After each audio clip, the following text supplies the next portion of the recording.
20. janvārī mēs atzīmējam 91. gada barikāžu aizstāvju atceres dienu, un šogad aprit 35 gadi no brīža, kad tūkstošiem cilvēku no visas Latvijas devās uz Rīgu, lai stātos sardzē par mūsu valsts neatkarību un brīvību. Barikāžu dalībnieku vidū mēs zinām, ka bija arī ļoti daudz cilvēku tieši no bijušā Aizkraukles rajona, un viņu pulkā arī divi aizkrauklieši, Andris Zebovers un Grigorijs Daņilovs, kurus mēs šodien esam aicinājuši dalīties atmiņās par to laiku. Andri, tu pirms kāda laika teici, ka tu ļoti gribi, lai kāds pieraksta tavas atmiņas un lai tās arī saglabājās. Kāpēc tev ir svarīgi saglabāt tās atmiņas un kāpēc ir svarīgi vispār šodien par to runāt un stāstīt jaunākajai paaudzei? Jaunākajai paaudzei tas ir jāzina, jo mēs dzīvojam diezgan saspringtā laikā. Arī mums ir ļoti labi kaimiņi pie valsts robežas, īpaši austrumos. Jauniešiem ir jāzina arī mūsu vēsture. Ne tikai no grāmatām, bet arī no mums kā cilvēkiem, kā no Grigorija, no manīm. Grigorijs vispār bija ļoti tuvu tam visam.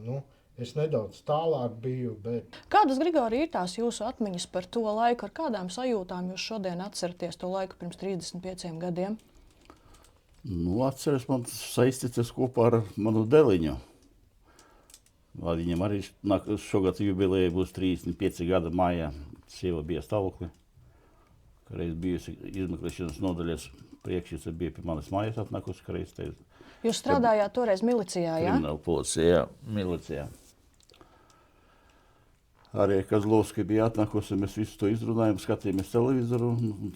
Mēs jau bijām rajonā Iecerkņa. Toreiz bijām tā grupa, kur jau bija gatavota iepriekš izbraukumu uz ārkārtas situācijām. Un tad mums atnāca trauksme. Tas bija tāda pavēle tika dota, ka būs jābrauc? Iepriekš jau tur bija iepriekš jau apmēram zināms, ka būs kaut kādas nekārtības un vispārējais. Tāpēc katra pārvalde bija grupas, kuras situācijas, ārkārtas situācijas lasīja visus kopā un sūtīja, kur vajag. Tad es biju tajā grupā. Mēs jau pa televīziju skatījāmies, redzējām, kas tur notiek Rīgā. Atnāca trauksme. Pārvaldē salasījāmies un aizkruklas visā tā grupa, kur sarakstā bija, mēs braucam uz Rīgu. Atbraucot uz Rīgu, mēs jau bijušajā Kirova parkā, tad vēl šaudījies ar automatiem tur jau, kad mēs piebraucam ar autobusu un aizkruklas. Bet kādi bija jūsu uzdevumi tajā laikā Rīgā? Uzdevumi, mēs braucam uz Rīgu, tur tālāk mūsu uzdevumus deva tie, kuri komandēja tur centrālā aparātā tur. Vairāk aizstāvēt barikāžu dalībniekus vai vairāk nodrošināt kārtību? Apsargāt ekas. Sākumā mēs bijām laikam ministru kabinetā. Nākošā diena no rīta mēs piebraucam naktī. No rīta ministru kabinetā, pēc tam mēs bijām arī pie iekšlietu ministrijas. Jūs piedzīvojāt arī šaušanu un uzbrukumus? Kad mēs iebraucam, mēs braucam no aizkraukas, kad sanāca, mēs arī braucam kaut kā sanāca garām Kirova parkam, un tad šaušanas bija redzams slodes švilpoja vēl tāpā. Trasējušas slodes vai kas tur bija redzams. Tu, Andri, arī bija tajā milicijas grupas sastāvā, vai tu uz turien devies citādāk?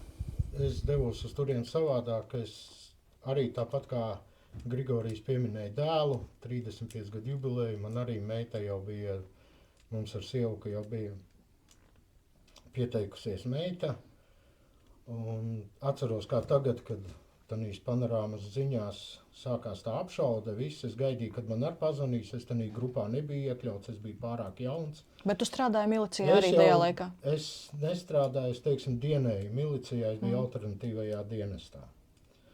Un es sievai teicu, nē, mans pienākums ir doties pie puišiem, uz miliciju, uz policiju. Aizgāju uz policiju. Grigorijs laikam piepalīdzēs nedaudz atmiņās. Man toreiz bija Baturevičs, vēl bija priekšnieks. Varētu būt, jā. Jā, kad viens no priekšniekiem pateica, policijas, milicijas priekšniekiem pateica, ka es vēl nedaudz esmu par jaunu, lai es paliekot šeit, jo arī šeit būs vajadzīgi cilvēki. Tad, kad puiši aizdevās projām, kā tagad atceros, kurš jau bija šineļos, kuriem jau bija tāds biezāki apģērbi, jo bija tāds samērā vēsts tas 20. janvāris, tā diena bija vēsa.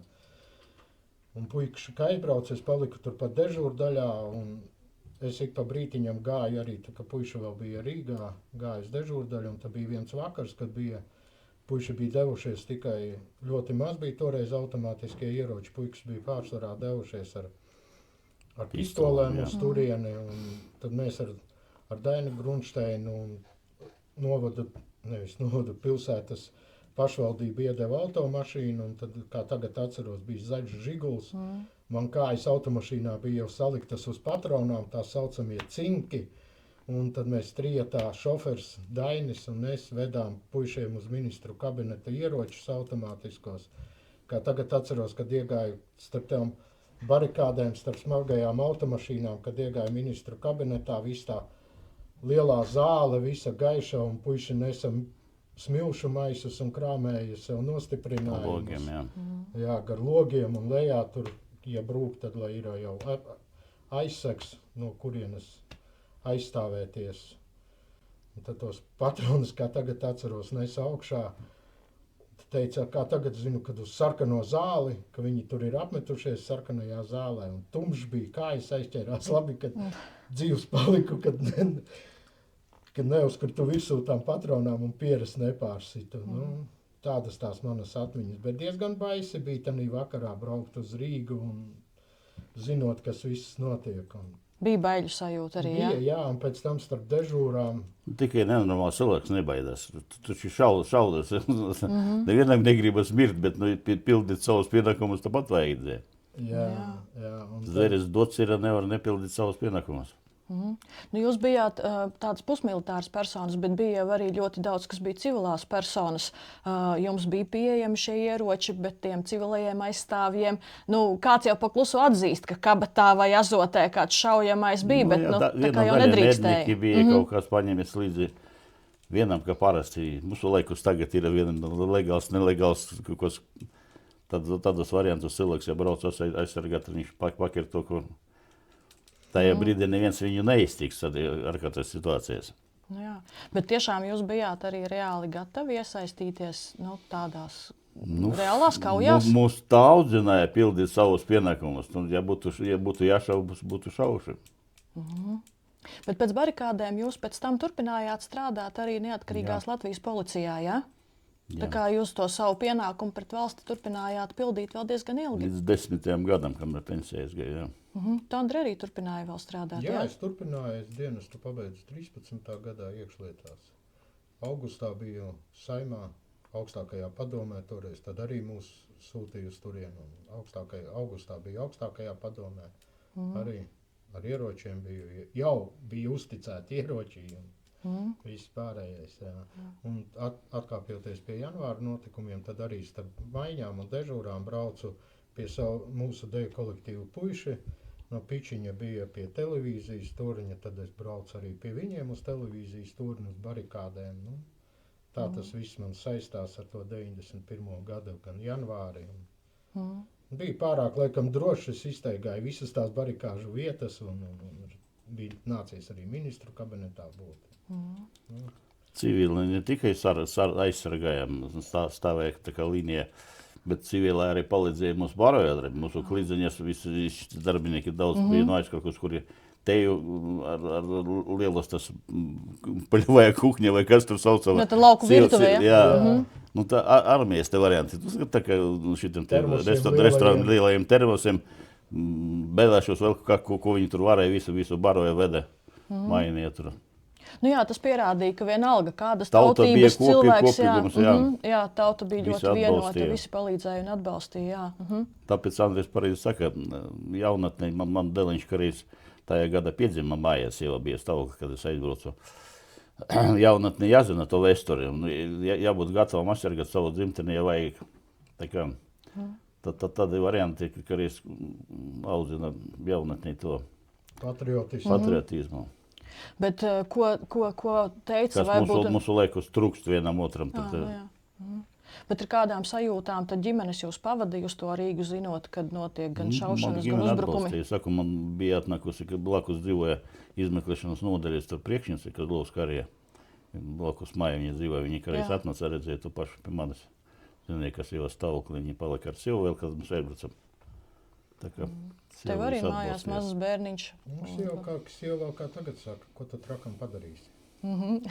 Tu saprati, ka tev ir jābūt tur, jā? Man ir jābūt, jā, jo redz, man toreiz uz janvārī uzreiz pašiem notikumiem netiku es līdz uz puišiem, bet tāpatās arī tepat dežūrdaļā un visu. Un arī tie telefona zvani, kas te nāca, kad it kā Omans braucot uz šito pusi un visu, un tad slēdza milicijas Griša jau bija toreiz, jau janvārī jau bija Rīgā, un tad slēdza šeit dežūrdaļa kā tāda iekšā palika, tad ārdurvis slēdza, un tad it kā vairs nebrauc uz šito pusi, visādi tie telefona zvani pēc tam dežūrdaļās bija. Jā, sakara nebija, ka tagad tur bija ārkārtas situācijas, bija visu. Kā notika apziņošana tajā laikā? Kam bija telefons? Te bija tāds sausumais telegrāfs, vai kā viņi saucot, vecmodīgais.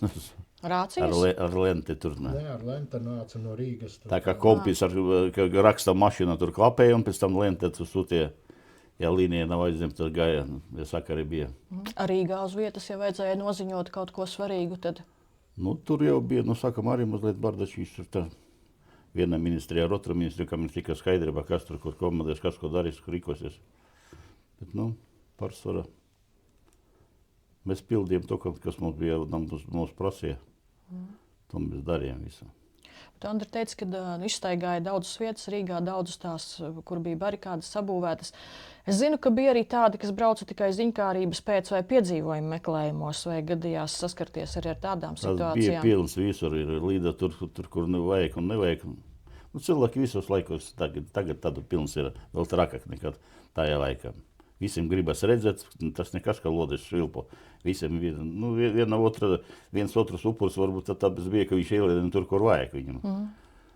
Ne speciāli tur šāvā, bet cilvēku mums pēc tam nākošais dienas, kad mēs bijām pie ministru kabineta, pie iekšļietu ministrijas cilvēku, tur bija pils pulis līdz tur, kur.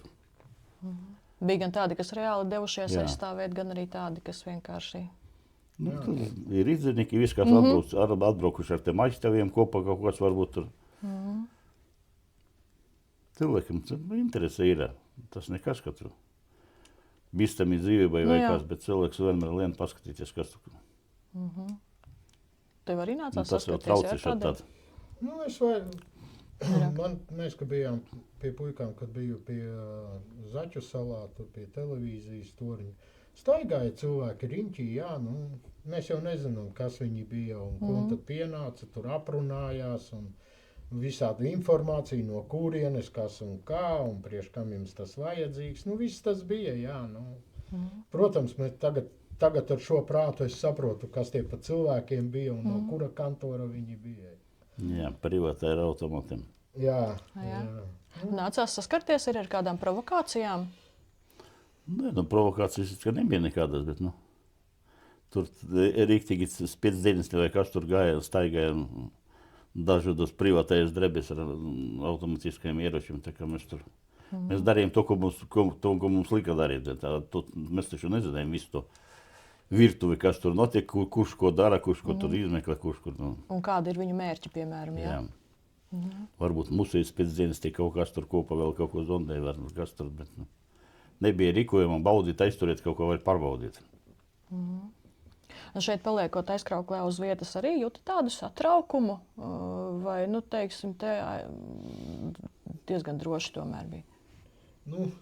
Droši bija varbūt iedzīvotājiem, jo pēc tam arī tas 91, tie notikumi, kas notika milicijas skolā, kad Omans iebruka un izņēma visus ieročus, tomēr kaut kādi ieroči arī bija palikuši šeit uz vietām un viss pārējais, ja viņi gribēja varbūt atbruņot visus pārējos.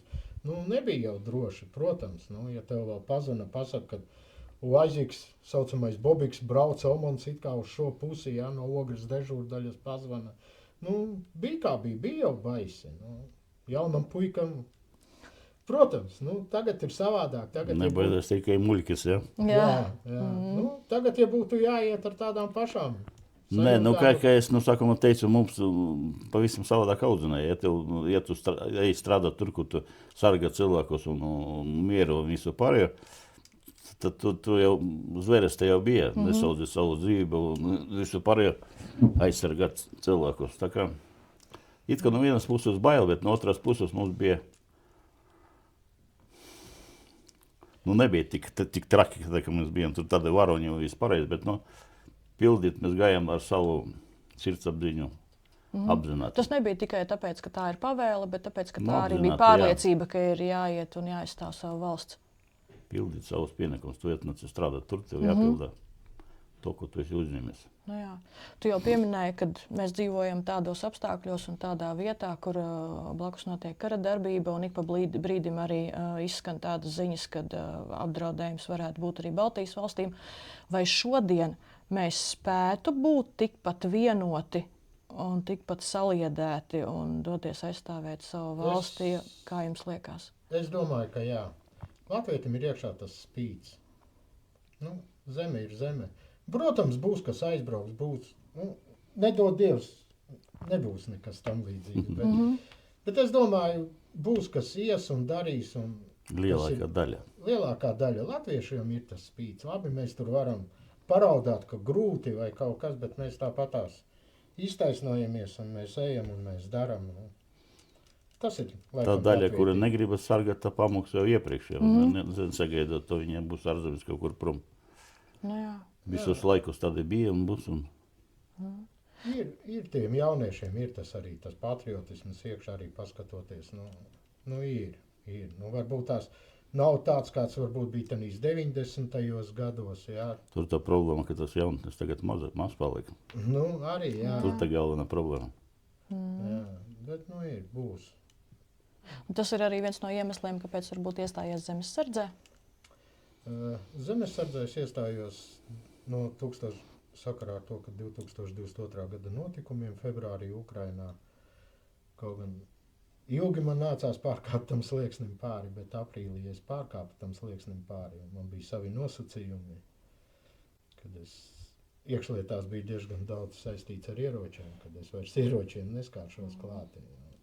Man bija darbs ar ieročiem 14 gadi, ja es nemaldos. Jā. Un tad pienāca tas brīdis, tas 22. gads, un kaut kādi asi kritiski atkal kārtējās apšaudes Ukrainā. Tad pārkāpu tam slieksnim un es iestājos Zemessardzē. Un joprojām esmu zemessargs. Mani priecēja tas, ka arī zemessargu aiziet uz zemessargiem un kopējās mācībās un visu. Un tu redzi, ka tur ir jaunieši un jauni puikas. Un viņi ir. Un paldies viņiem, ka viņi tur ir. Bet es esmu dzirdējis, ka daudzi jūsu gadu cilvēki un vecāki saka, ka tagad tā Latvija nav tā, par kādu mēs cīnījāmies pirms 35 gadiem. Ko jūs varbūt varētu teikt šādiem cilvēkiem? Par valsti, iet runa par augšu valdību. Valsts palika tā pati, zeme palika tā pati dzimtene. Bet tas, kuri augšu vada to valsti, tas ir cits variants. Mēs par to, protams, necinījāmies par vienu otru, kuri sēž tagad un taisu sudiņus, bet mēs cīnījāmies par valsti, ne par valdību. Jā, bet tai pašā laikā... Tāpēc es gribēju uzrunāt uz Verestu tagadēju, kam tur kalpo tagadēju. Bet tai pašā laikā, tos 90. gadus atinot atpakaļ arī, ka braucām vēl uz tiem mītiņiem un visu, tur tak mītiņos teica, brīvā Latvijā kaut vai pastalās, jā? Jā. Tad mēs tālu nesam no šī brīvā Latvija mums ir, bet, vīzas un pastalas mēs arī kaut kā sagādāsim, ja vajadzēs. Te bija smagi 90. gadi, bet tautas kopīgums bija trakais tajā laikā. Tā vienotība, smagi bija vienotība, jā, un naudas trūkums ir visu darba, bet tauta bija vienota kā nekad. Tu, Andri, esi līdzi paņēmis savu barikāžu dalībnieku piemiņas zīmi. Cik svarīgi ir tas, kad tiek godināti un atzīmēti barikāžu dalībnieki? Vai jums tas ir svarīgi? Protams, ka patīkams variants ir, bet lai tas nebūtu tikai tā, ka tas ir tā kā patīkami saņemt, ka tu paliks vēsture arī, ka tu esi piedalījies. Bērniem atstāt tālāk pēc tam tā pati vēsture, ka mazbērni painteresēs, kas tu tur vecetiņš, tas pa medaļu tu tur ir. Bet jūs stāstat bērniem un mazbērniem par to, ko jūs esat piedzīvojuši? Jā. Jā. Meitas ir tādā patriotismā, jā, un arī mēs ar sievu, arī mazmeitas tagad piepalīdzam, lai tas patriotisms būtu un arī tās Latvijas svinības, tas 18. novembris, 4. maijs, viss šīs tiek atzīmētas, ģimenes lokā un arī stāstīts par visu ir. Cik jau augsts lielākas stāstīs vairāk. Bet, jā, bet, meitas to visu zina un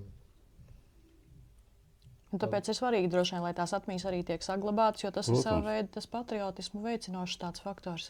Savādāk nevar būt. Vismaz saviem bērniem visu to pasniegt, tas, kad bija reāli. Lai pēc tam neviens neko tur nesafabricē, netiesa reāli, kam ir vecāki dzīve, viņi izstāsta visu, kas bija dzīve. Jūs esat saskāries arī ar tādu situāciju, ka tur ir tāda nepareiza informācija izplatīta vai kaut kas safabricēts? Man tagad īpaši es par barikāžu, par tiem 91. gadu. Tur nav ko safabricēt. Tur nav ko safabricēt, tur viss ir redzams. Pagaidām doto brīdi bērniem nodot tālāk, mazbērniem, cik mēs dzīvosim, cik mēs paši stāstīsim. Tālāk, mēs nezinām, kas tālāk būs pēc 100 gadiem, 50 gadiem.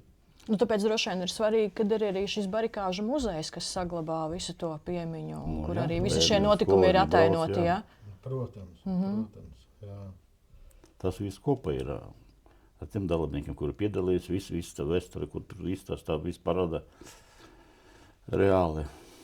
Tāpatās arī ar tiem pašiem pušiem, ar kuriem satiekot ar Soboļevu, tur un Borisu Jefimovu, ar Grigoriju. Vienmēr ir ko pārunāt, kā nāca viņi uz šo te, kā tagad atceros, viss tur ņudēja tanī dežūrdaļā un ka viņi brauca projām. Arī diezgan tādas divējādas sajūtas bija, kad puiši jau devās projām, tad paliec šeit, viņi brauc uz turieni. Un paklausoties vēl to televizoru, ka tur viss vēl notiek, tās apšaudas, cik jau radio un televīzijā, cik jau vēl rādīja. Un tu puiši aizbraucot uz turieni, tad ar nāk zvani no dežūrdaļu uz dežūrdaļu, kad ir nokļuvuši tur un apšaude. Un tādas visus laikus, visas vēstures bija tajās grupas, ne tikai mēs. Parasti mirstīgi strādīgi, kuri šeit tādu bleņas dara, kuri šeit vēl kaut ko dara, tad viņi parasti pirmie brauc aizstāvēt un tajās grupas un brigādas piedalās tie, kuri mammas deleņoja kaut kas, tad viņi labi pa kreisi aizspēlt, bet parasti tie godīgi, kuri, kā godīgi nosaukt, tie, kuri strādīgi. Cilvēks ir viss dažāds varbūt, šodien viņš labs, rītdien viņš kaut ko bleņas padara, godīgi pila savus pienākumus, un viņš zverestu nodevis, viņš pirmais iet. Nav tā kā. Bet es esmu ievērojis, tu teici, ka parasti jūs satiekaties, ir par ko parunāt, ir tādas kopīgas atmiņas, bet tad, kad ir šie atceres pasākumi 20. janvārī, nemaz tik daudz to barikāžu dalībnieku nepiedalās šajos pasākumos. Kāpēc tas tā arī jums tas nav svarīgi? Kā viņu taisa tu visu pasākumu. Reāli tas, lai justu, ka cilvēki nāk ar to sajūtu uz turieni, vai tas ir fiktīvs attaisīs tikai, kas saka, galočikai tu sataisīs. Lai būtu. Kaut kādu tur koncertiņu, kurus nevienam nav vajadzīgs dziedāties, vai kaut kāds atbrauks, vai sabrauca, tur kaut ko parunāja, izpildi, ka viltīgi izpildi savu pienākumu, un tāpēc cilvēki taču jūt, kad ir tā. Kad ir tā no sirds rīkots pasākums vai tikai? Es vairākus gadus esmu. Man ir iekritis tā, ka es neesmu šeit aizkrauklē, man nav sanācies. Tas otrs variants. Tagad mūsu laikos, kā mēs domājam, ka aiziesim pensiju vairāk laika būs, bet izrādās, ka tagad vēl mazāk laika. Nevar paspēt vispār. Kad mēs smējamies vecajos laikos, bija autobus, aizbrauc 3 dienas, kaut ko svin un dara tagad. Visi strādā, visi kaut kur, visi brauc, ar mašīnu atbrauc pusstundiņu, čau. Jā, ir izteigāts Basteja kalns, aizbrauc, ka tuvojas šīs te janvāra dienas, tad augusts, tad aizbrauc uz Basteja kalnu, izsteigājies un pie puišu atmiņas vietām un visu. Un ļoti ilgi, kad brauca uz iekšlietu ministriju, mums reiz gadā iekšlietu ministrijas darbiniekiem bija jāiet šīs te medicīniskās pārbaudes. Un poliklinika bija turpat, kur iekšlietu ministrija, tikai atsevišķas ieejas. Un nekas jau nebija mainījies līdz kaut kādiem, līdz jaunās poliklīnikas uzcelšanai, tās iekšlietu ministrijas Tā lielajiem bija vecā kompleksiem. ēka tagad. Vecā ēka. Viņa visa tā arī bija tās ložu vietas, tikai bija aizsmērētas ciet, un vispārējais jau viss stāvēja. Viņa fasāde jau nebija Nu, nenokrāsota. tur galvenā notikuma tur apkārtē bija. Kirova parks bijušais, tur apkārt Nu, ir Pastei šaudus. kalns, jā, tur jau viss arī tas notika. Un, kad Visi apšauda- centra visos. Visas tās ložu šaušanas vietas, viņas tikai bija vienkārši aizlipinātas ciet, un pārējais jau viss stāvēja kā bija. Tad, Nu, mēs stāvējām nākošajā dienā no rīta pie iekšlietu ministrijas, dakteris no otras stāva loga. Vēl tas čaulitis metā radīja, visi tauti, kur stāvēja ar uz muguras radīja iekšā, kur bija. Tās čaulītes, kur šāva uz iekšlietu ministriju, jā, un tad, kur lodes lidoja, tad Nu, čaulītes tur taču jau man bija iekšā iegājis arī tur. Iekšlietu ministrijā, jā? jā. Jā. Tur taču ievainoti bija. Tad dežuranti, kur jau sargētāja maņa. Jā, un vēl tāds no Bauskas, man liekas, bija te. Bauskas puiši, jā, bija. Man pēc tam nācās ar vienu no Bauskas puišiem mobilajā pulkā kopā strādāt. Un tad mēs ar tādām atmiņām, kā viņiem tur iekšpusē, kā no ārpuses. Spilgtas atmiņas vēl tā palikušas ir arī no Augusta Puča laikiem. Tad, kā tagad atceros, es kā jauns puika biju, un tad man aizsūtīja tur pašā uz naktīm. Pa dienu mēs bijām kopā, a naktīs mums sūtīja tur augšējos stāvus apsargāt jumtus, un man blakus bija tieši tam kabinetam, kur man bija uzticēts tā kā apsargāti to augstāko padomi saimu tagadējo. Tad blakus bija Bauskas puiši, un tad viņi vienmēr teica, jaunais nāc pie mums tēju, kafiju padzert, ko tu te baidies? Mēs augustā, janvārī to visu piedzīvojām. Jā. Nebaidies, nāc pie mums. Un tad viņi vienmēr tā uzmundrīja visu. Un tā. Mēs saliedēti bijām tajā laikā visiem. Labi, paldies jums liels par jūsu atmiņām, lai tās paliek dzīvas nākamajām paaudzēm, Jā. lai tie notikumi nekad Kamēr neaizmirstās. Viņas paliek dzīvas. Jā, Kamēr mēs dzīvi tikmēr Tikmēr. bijis. Jā, bet Nu jā. aizmirstās jau arī tur tev tagad tā runājot, tad tā pa brītiņam kaut kas tā uzplaisnī, tā viss tā. Atmiņā nāk tas brauciens ar Daini kopā un uz to Rīgu, tās patronas kā vedām un automātus puišiem. 2. vai 3. dienā mēs viņiem pievedām. Smagi, bet jautri laiki bija. Smagi, bet jautri, jā. jā. Bet jo vairāk runā, jo vairāk droši vien atcerās, vai ne? Jā, jā. Tad tā kā nogulsnējās viņas tev tā lejā. Pats galvenais jūtas tas kopīgums, ne tikai mēs, tā kā iekšlietu darbinieki, bet visi, kas mums no aizkraukos rēnu, kuri pazīstami bija, tur viss tur nešķirojas. Es saku, kur bija čaļi meitenes no Klīzijas restorānā, tur no tejai visi paziņas, tā kā līdz šim laikam visi tie kontakti. Bet ir tā pārliecība, ja nebūtu tajā milicijas grupā un nebūtu uzdevums braukt uz to Rīgu tik un tā, Tā kā jūs būtu. Jebkuros laikos ir tāda varianti, ja ārkārtas situācija, visu laiku iekšlietu struktūras paredzēts variants grupas, kuri gan jau brauks kaut ko palīdzēt sargāt. Un viena daļa paliks sargāt tepat uz vietas, viena daļa papildus. Tagad es domāju, ka ir mūsu laiks, kas strādā visu laiku bija. Ja kaut kur ārkārtas situācija uz Rīgai palīga vai kaut kur citur rajonu vajag savu pārvaldi netiek galā, ja tur kaut kāda briesmīgas lietas notiek. Vienmēr sūtīja palīdzi, tā jau neveikšana struktūras visu laiku bija. Bet, ja tu biji tajā laikā alternatīvajā dienestā, tad atceries janvāra sākumā pirmais izplatīja tādu paziņoju, ka Baltijas kara apgabals papildus mobilizāciju ir izsludinājis. Un tad savukārt šeit vietējā administrācija izziņoja, ka tie, kas ir alternatīvajā darba dienestā, lai viņi ņem atvaļinājumus, brauc kaut kur projām, lai neviens nesniedz ziņas par tiem alternatīvajiem un lai viņus tā kā neviens neiesauktu tajā īstajā militārajā dienestā. Daudzi slēpās un brauca projām. Atceries to laiku? Bet man varbūt bija savādāk. Es jau biju uzvilcis milicijas formā. Es 90. gada 3. septembrī sāku apvienībā apsardzi strādāt kā milicijas alternatīvo dienestu iziet kā milicis. Es biju pagonos, kā saka, jau no 90. gada 3. septembrī. Kā tagad atceros 90. gads, 3. septembris bija pirmā diena apvienībā apsardze. Jā, jo 91. gada janvāra sākumā viņi izsludināja to it kā papildus to mobilizāciju. Es atceros to laiku, es tur es īsti no tā visa nebaidījos, jo es jau biju savādāk. Savādāk man tas viss nācās. Jā.